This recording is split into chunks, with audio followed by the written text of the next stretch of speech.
Ladies and gentlemen, Good evening. Are you ready? Okay, here we go. You're listening to the Deal Room Podcast. Join us as we bring you the inside scoop on business sales and acquisitions. Get across trends in the area and hear the industry's best recount their real-life tips, traps, and experiences. Now, here's your host, Joanna Oakey. Hi, it's Joanna Oakey here and welcome back to the Deal Room Podcast, a podcast proudly brought to you by our commercial legal practice, Aspect Legal. Now, today we have a really fabulous episode in store for you. This is all about secrets from the inside, the top areas of insight from 30 years at the coalface. And to talk all about this, we have on board today Allan McKeown, who is the founder and CEO of Prosperity Advisors Group, who this year have celebrated 30 years of business. Now, this is a really good episode. In fact, it's so good that we've turned it into 2 episodes. So we have 2 episodes here, part 1 and part 2, talking all about these areas of insight into merger and acquisition activity that Allan has seen over the 30 years in which he's had Prosperity Advisors Group. Now, first, I just want to start by giving you a little bit of background of Allan, because I think it really sets up the scene well for the discussion that Allan and I have in this 2-part series. So Allan is an accountant. He commenced his professional career with the global accounting firm Ernst & Young, working for 8 years in the audit and business services division. And after gaining international experience there through secondments to Canada and New Zealand, at the young age of 27, he founded a Newcastle firm, and then for the next 30 years had led the firm, reinventing the business as a multidisciplinary practice and rebranding it in 2002 as Prosperity. Prosperity now has offices in Sydney, Brisbane, as well as Newcastle, and has added a further 10 partners. And the discussions that I have today with Allan are based all around this 30 years of experience in dealing with clients, and not only in just dealing with clients, but also in relation to his own experience based on the many multiple acquisitions that his own accounting firm had also been involved in. So Allan's discussion today not just comes from 3 decades of experience in dealing with clients, but also from on-the-ground experience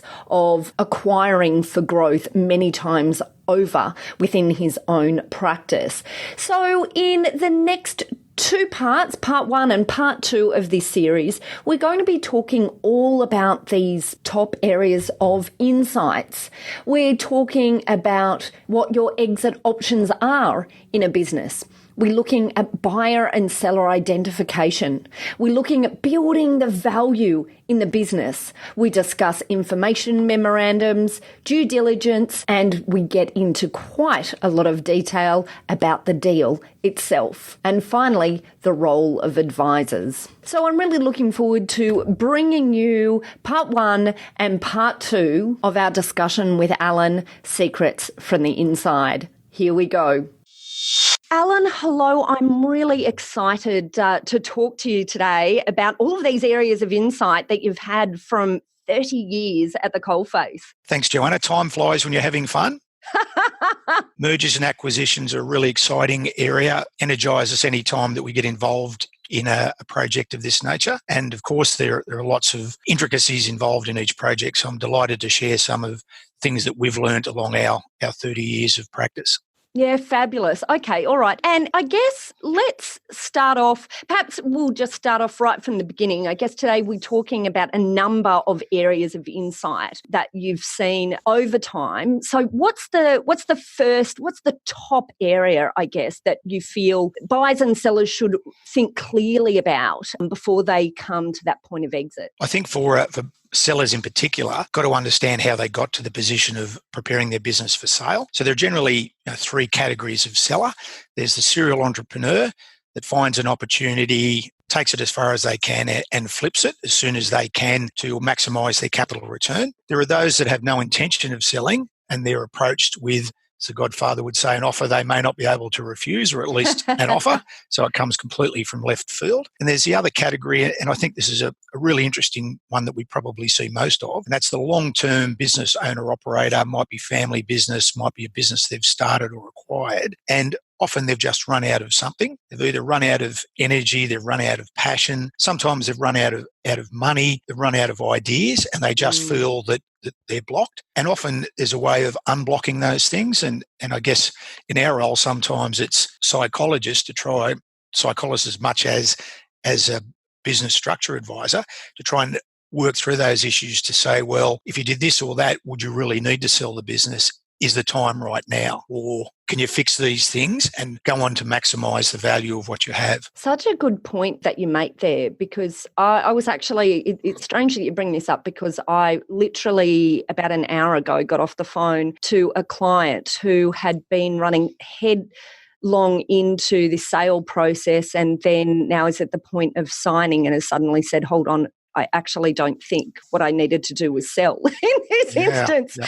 And it's a lot of wasted time and effort for all of the parties involved. I mean, for him, his eye's been off the ball of the business as well, because he's been focused on this sale, and it's only just had this revelation that maybe that's not what it's about. Maybe if you can share with us, you know, do you recall any examples where this has played out in a big way, or you know, I guess examples of when you've been able to have this discussion with client early enough to pick up the signs? I think there have been plenty of those, but it's probably where we haven't been able to convince them they've sold the business. And I think that the really salient point is when you're a business owner operator, you're just used to being in business and running something and having the personality attached to the business. You get into a routine and a pattern. When that stops, people sell the business, they bank the check, take the long holiday, and then come back, and it's now what? And on many occasions, we then see many people go back into business again because that's what they know, that's what they really like, and they were really just in a pressured position that forced them to leave. And sometimes even worse, they get into an entirely new business where they're new to the industry, they don't know it anywhere near as well as their previous occupation, and don't do it well. And classic was a client I had that similar thing, and bought the motel, thought that would be great, a bit of a lifestyle thing, and of course it was the absolute opposite, like trying to run Faulty Towers, a disaster for them, and ended up upselling. Yeah. I've had a number of clients that I've seen that have bought businesses like restaurants and, hospitality type things that have been in exactly the same situation as that. So really good point, not just for sellers, but also for buyers as well, to stand back and really think about the way it is that you're progressing down this path. So then from a really practical perspective, Allan, maybe can you tell us what are the strategies that you've come to over time in terms of how you have that conversation? What is it that you say? What is it that you do? I think as a potential seller, you need to find someone that you know or trust or is experienced enough to have that conversation with, that can speak directly and frankly to you about the options and things that you need to consider. And quite often the owner-operator will need to change some of the things that they do to go to that next level. So if it's finance, they may need to release some of the control, the equity in the business. If it's a management blockage, well, again, they may need to delegate and create new positions. So it's a bit of a decision about whether they're really up for those things to free the blockage. And if they're not, maybe the best thing is to sell. They're not able to transition to that stage. Many of these things you're talking about are perhaps not necessarily things people link together with a discussion with their accountant. I like, some of these topics. I mean, is that something that you have come to over time and that is part of Prosperity, a broader approach to talking with clients about these things? Yes, Joanna, there's no doubt numbers are the language of business success. However, you need to look through the numbers. There are always other considerations, largely around people in value capture as well, that often aren't just reflected on the balance sheet or the profit and loss, but are just so important in any business transactions, but particularly a purchase or sale. I think they're really, really good points. Okay, so we've run through some of the insights that you've had with potential options and exit strategies. What else is it that you've identified over time? I think from the other perspective with acquirers, I think we've had clients get to a stage where we've worked with them on their strategic plan. It's now time to expand the business through acquisition. A number have regretted they didn't do it earlier. So we all think about organic growth and often just borrowing to finance that organic growth. But there's some real value if you've got your structure right, you're good at what you're doing, you've got your right marketing and business plan. In acquiring another business or businesses that fit well under that, you can leverage up your growth and profitability quite significantly. Now, the risk is if you're able to pull it off, and that's the entrepreneur backing themselves. But where we've been through that journey with clients, running a business well, they're able to, again, successfully run an expanded business and make it fly, and they regret not considering that early because it's scary. We know we can see, feel and touch, but taking on another group of staff and a new client base or customer base, it's challenging to many. But again, if true entrepreneurs and we're good at what we're doing, it's worth taking the challenge. I'm sure you've seen that done well and done not so well as well. And so maybe what are some insights over time that you have in terms of, where acquisition as a growth strategy has worked really well? What categorises that type of business or business owner? I think the most important thing is understanding why you're doing it. So I talked about growing and having a larger business. It's not just about that. It's not just volume, unless it's volume for a reason. So the usual things that are important, merging or acquiring to obtain specific skills. So it might be a different type of product that's associated to your product, but one that you don't currently provide. So you've got that product and you've got access to a broader client base. It might be the skills of particular people within the organisation. It might be a geographical footprint. So you might be based in New South Wales. You want to expand into Queensland rather than set up a greenfield site. You'll get faster traction if you can find the right business and work off an existing base. Those types of things where you're merging for a specific reason or a thing that will add to your business, give you nothing's guaranteed, give you a greater chance of success. And so am I right to say you, over the, history of prosperity, have dabbled in all of those areas yourself personally as well? So as well as advising clients, we've grown our own business through merger and acquisition. Not often, but probably every 2 or 3 years over our 30-year history, we've acquired or merged a business or practice in with our broader firm. And so which of those strategies for your own practice do you think worked best? So you talked about different strategies of acquisition or different approaches to acquisition. Which for an accounting practice do you think worked best? We were probably one of the early adopters to providing holistic advice. And so we started providing financial planning advice in our firm in the late 90s. We had a view that holistic advice was future for accounting firms, and so we merged with a financial planning practice. So that brought individuals with that specific skill base and background in that discipline that our own partners and colleagues would have taken years to develop. And so working with your clients, how is it that you work with them through the process? How does it usually work? Do they come and say, we really want to grow, we're thinking of buying another organisation, and then you sit down and have the discussion about how that might play out best for them in terms of the strategy of who it is that they're going to go after and how they're going to use acquisition as a growth strategy? So ideally it comes out of that business planning process that we're involved with a vast number of our business advisory clients. And that is, firstly, what are your long-term goals? And with most of them, it is growth. And obviously those are the options, organic growth, or do you supplement that by merger or acquisition? And then if it's, well, as it sometimes is, like to do both, it's then, well, what does the merger and acquisition look like? And it's just an iterative process of trying to define what will work well for that particular business, what they see that they need to turbocharge their growth and be successful in their market. And there's been some interesting strategies. You had one client who was a supplier of a particular product to some of the larger supermarkets, and he embarked on a program of buying up all of his opposition within Australia. So he completely dominated the market. That took him a number of years, but then flipped the leverage position that the larger supermarket chains have in driving down price to him being really the only monopoly supplier, and had some tremendous profit results, and ultimately sold the business very successfully. That's really clever. We like stories like that. Are there any, standout stories on the flip side of, really, really wrong calls that perhaps were quite foreseeable? I don't recall any specific disasters. I suppose there are some that don't go as well as management would have liked, and I think we all overestimate the speed with which you're able to pull an organisation into another or deliver on your business plan. So some of the things take a bit longer, and I think mainly where that's happened is not so much around the strategy, it's misjudging the people issues. Yeah.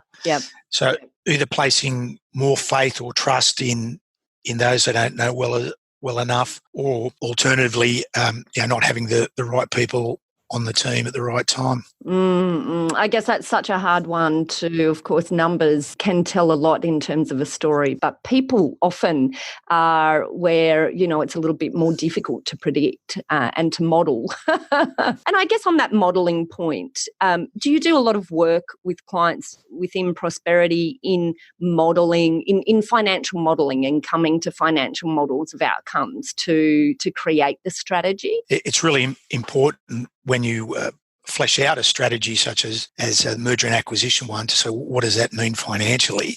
There's certainly the profit element, and no one would do it unless there was an appropriate return for the risk you undertake. But the thing that people often miss or don't think about is what's the working capital investment in doing that. That's a really important consideration in that modelling.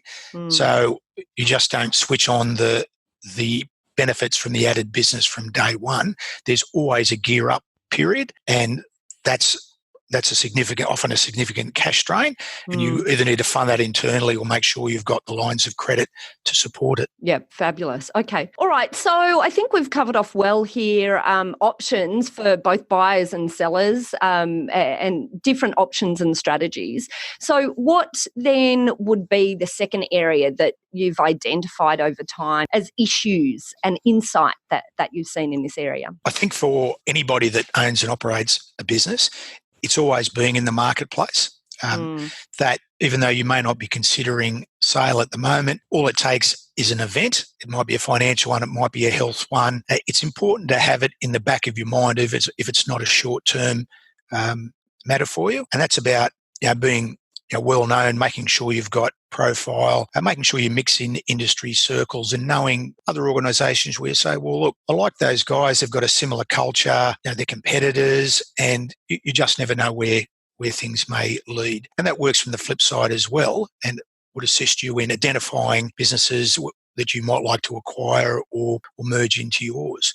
So it's spending time in the right circles, and often it's hard to justify that investment. So there are industry associations, all the rest of it. Many view that as a day out of the business, but you need to be focused on that longer term value and opportunity in building those networks, getting to know the broader environment of firms in your industry, so you can identify good M&A opportunities if the need presents itself. That's interesting. I rarely hear people talk about that as a strategy. It actually makes a lot of sense. I like it. It makes a lot of sense. I guess that's in particular in relation to possibility of buying into or selling into within the same industry, rather than, as you were talking about before, the adding different types of business units. But it's a really good point. And often because the multiples from between different industries can be very different, the valuation formulas. I think also, having a finger on the pulse of what it looks like within your industry, not just a generic understanding of business valuation, but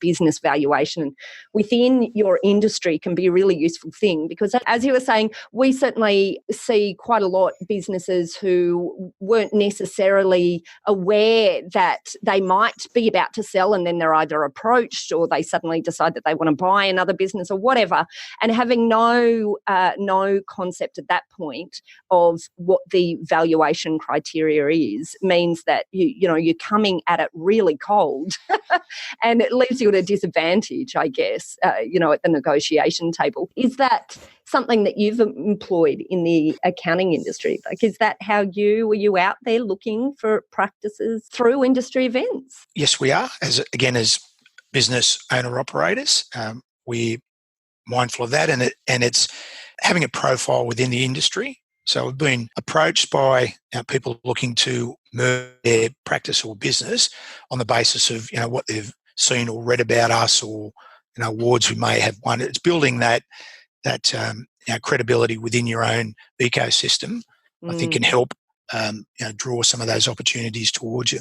That's a really good point. The other things you've got here is cultural fit versus worst street. Yes. So how does that? What's the link into the buyer-seller identification? So I guess that strategy I just spoke about of being in your marketplace and identifying people that are close. That's one strategy, and they always say, make sure there's a cultural fit. I've also seen it work where there hasn't been a cultural fit, and where I see you're buying the worst house in the best street. So the culture may not be equivalent, but there are other assets within the business that make the acquisition worthwhile, if that makes sense. Yeah, absolutely. And the value you pay is cognizant on that. So you're paying less because there's some cultural mismatch with the business. But if you can work through that and realise the value in the assets, it may well be worth the differential. But I'm sure you've seen many examples. I mean, I've seen many examples of cultural fit cultural fit issues take an enormous toll post-acquisition, even when the feeling was by the acquirer that the assets were something that they could really utilise. How often do you see businesses actually be able to deal with that cultural fit element properly? Do you know what I mean? I mean, have you seen that as, I just often see cultural fit as being that one element there that many people in acquisition mode feel they can get across the line of, but it still ends up being this constant thorn? It is very, very, very tough work, and not for the faint-hearted, but I have seen people achieve significant enterprise value from working through it, but it requires hard decisions, it requires early decisions, it requires almost immediate action on addressing those cultural issues, and not tiptoeing around, well, we'll just leave both businesses as they are for a period of integration. Yeah.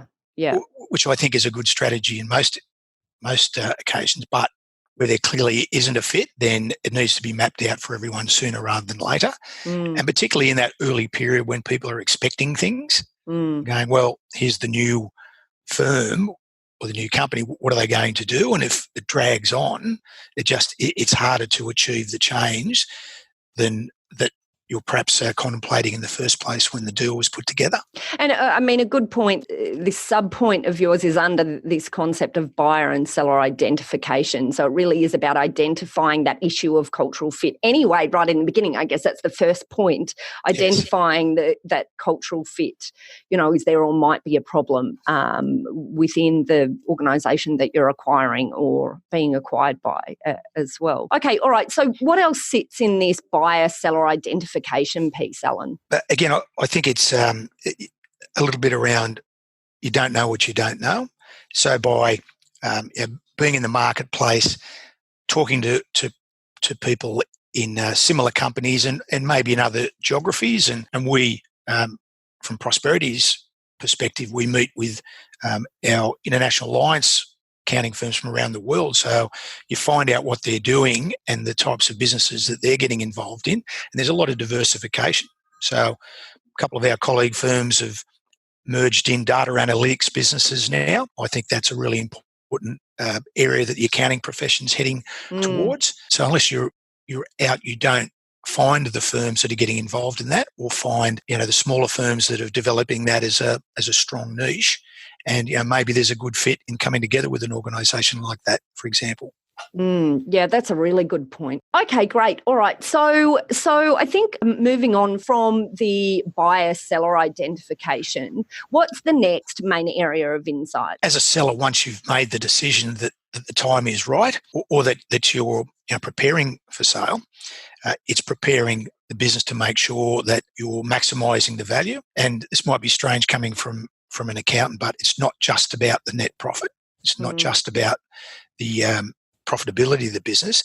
There are so many other things that purchasers obviously will not obviously, but purchasers will look at. They'll add often premiums to organisations that have robust systems and processes within them that might have, some really well-skilled rising stars within the business, that there's a laid out succession plan.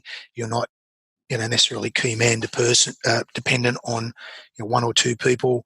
If there's that good supportive management team, they'll give some consideration to that culture issue we talked about earlier, but also what's the innovation quotient like in that business if it's relevant. We're all transitioning our business models these days, and no matter what business or activity you're involved in. So what's the adaptability quotient of the workforce, and how willing are they to change and develop new ideas? I think that's an important consideration. There are other measures that aren't just financial. So have you thought about running a net promoter score system to demonstrate that you have got good customer service and loyalty from your customers, rather than just saying that or pointing to rising gross sales, that you've got a world recognised method for proving that? And with your people, is there a 360-degree feedback system in to say, well, we're working with our people to become better managers and leaders and so forth. All right. And before Prosperity Advisors, you were Sneddon McKeown. Yes, that's right. Interesting. All right. Okay. And look, it wasn't about preparing for sale. It was accordance with our business plan in growing the business, in wanting to be an East Coast advisory firm as we've grown to become in different markets. It wasn't about a small number of individuals. It was about building a name and a brand that made sense in any of those marketplaces. And in our case, we did it as a differentiator that gave us the opportunity to prompt discussion about holistic service when we talked about the name and why people had come to Prosperity. Yeah. And I guess with all of these things that you're talking about in terms of building the value, none of these something that you can do in sort of 1 month or 2 months or 3 months or probably even 1 year. If you're rebranding, you really need time for that to set in. Obviously, for systems and processes, it's not something that happens overnight. For building talent and having the management team, all of this needs proper preparation. But I often find business owners think about this concept of exit at the point of exit rather than in advance. So how is it, what's the practical way that you help your clients grapple with these issues well in advance so that they actually take and have impact in time for sale? And it's all about business planning. And sadly, most business owner operators' plan is to be in business in a year's time. Simple as that, Sally. I mean, they're busy, putting out the fires and selling their widgets, whatever it might be. An important process we go through here is the longer term. Well, where do you want to end up? What's the retirement piece look like for you? Whether that's 5 years, 10 years, 20 years out. Where do you want to finish? And that might involve a number of things, not just numbers, but where it is a number, where it is a quality of life supported by a financial underpinning, we then work backwards to say, well, let's value your business now. What's that number? Here's the time in between. What do we need to do to your business to get it to a position where it can be sold for that number for you to realise your retirement or what you ever want to do, what you want to do in your post-work career? And that's a really important process. It gets people to think through the day-to-day and start to understand the value of these longer-term investments and strategic decisions, and to understand that they need to do those if they want to get to that ideal position. And so do those discussions occur within Prosperity principally in the wealth management, financial planning side of your business, or do you think in Prosperity, and I guess I'm talking here about other accounting practices as well, does that also, what does that look like if it's not just within a financial planning practice, if that makes sense? So it's more common in financial planning on an individual basis, and that's exactly the methodology. It's what do you want to retire on? What are your assets now and your income, and how do we fill in the dots? It's much more complicated in a business owner-operator sense because there's generally one big asset, and it's not just savings that'll get you there or smart investment decisions. There are a lot of intricacies in building your business value. So you've got to unpack that and work out a strategy and a detailed plan to put all those things in place. So we certainly do it in financial planning, but we've used that background and learnings to introduce that to our business services and advisory section as well. And I guess, given that you've had your practice for 30 years, you must now have that experience of having had these discussions or had these clients where these discussions have been had within Prosperity, where they've really gone from one picture to a very, very different picture over time. Are there any examples that you can sort of think of where this discussion early in the piece has just made a massive difference to the way business owners have been conducting the business and then what it looks like at the outcome, at the end? There are some very rewarding things of being in a business like ours. One is seeing your own people grow and utilise their skills. But secondly, importantly, is to see your clients go on and achieve fabulous success. There have been plenty of examples of that. I'd like to take responsibility for them achieving that. But I know we're only holding their hat and coat while they're having the fight, and that we're just providing the structure, the sounding board and the advice, but they've got to get in there and do it. And that's the thing that's not lost on me. They always know their business 10 times better than any one of us or my partners will at Prosperity.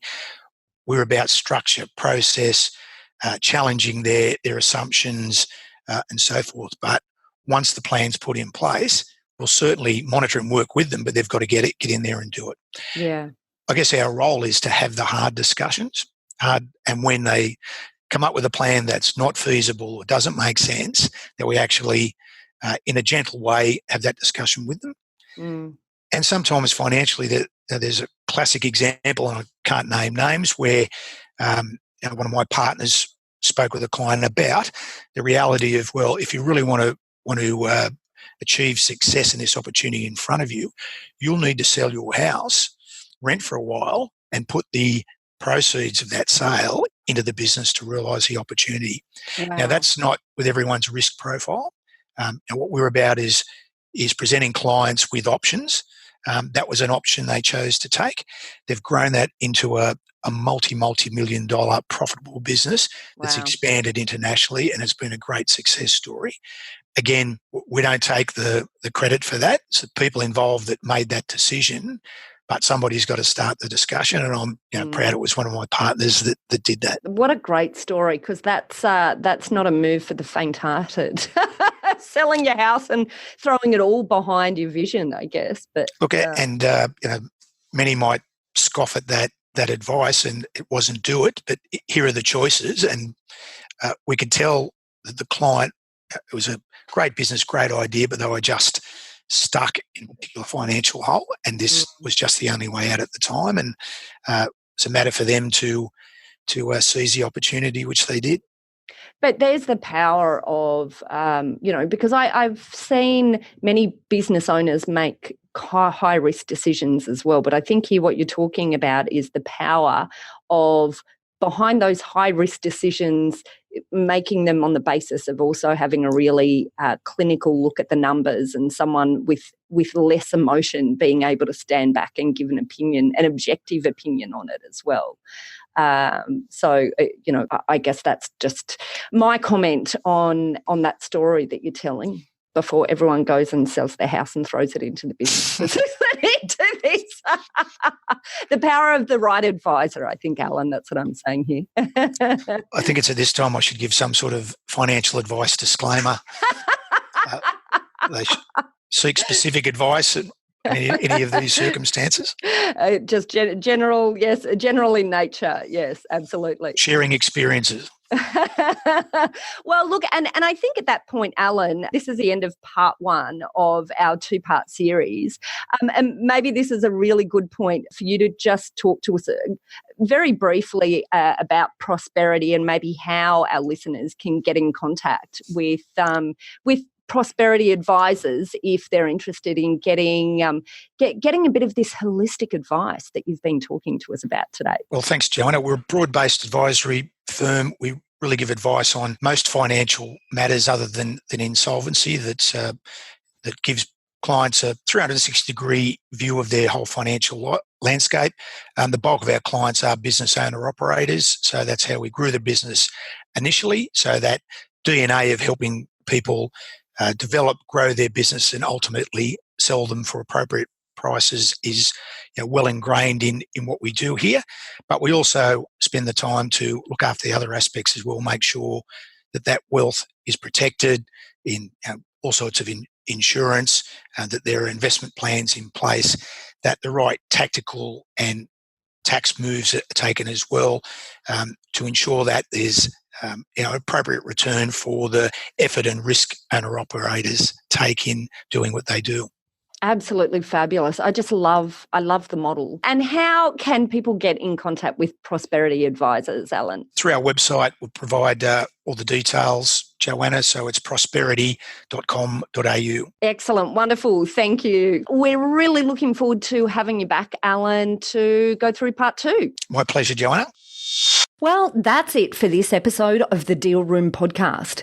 Today, we have been chatting to the absolutely fabulous Allan McKeown all about his secrets from the inside, from his 30 years at the coalface. So you've only heard half of the story. You've been listening to part one of our two-part series. So come back to the same place next week to hear part two of our two-part series, where we finish off this discussion with Allan, rounding off this insightful discussion by talking about due diligence, the deal, and the role of advisors. But in the meantime, if you'd like more information about this topic, then just head over to our website at thedealroompodcast.com, where you'll be able to find more details of how you can contact Allan and his team at Prosperity Advisors Group. And there you'll also be able to find details of how to contact our legal eagles at Aspect Legal if you or your clients would like to discuss any legal aspects of sales or acquisitions. Well, thanks again for listening in. I really hope that you can join us next week for part two of our fabulous two-part series with Allan. And until then, I hope you have a fabulous week. Well, thanks again for listening in. You've been listening to Joanna Oakey and the Deal Room podcast, a podcast proudly brought to you by our commercial legal practice, Aspect Legal. See you next time.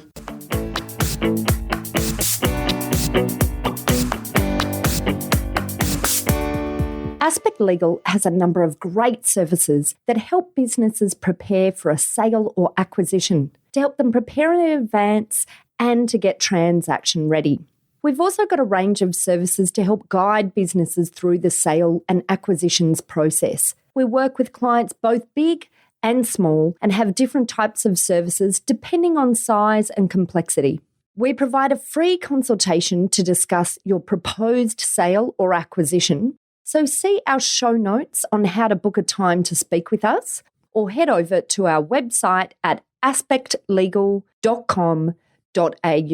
Ladies and gentlemen. That will conclude this evening's entertainment. Thanks for listening to the Deal Room podcast. To find out more about this episode and other episodes in the series, check out the show notes or head over to our website at thedealroompodcast.com.au.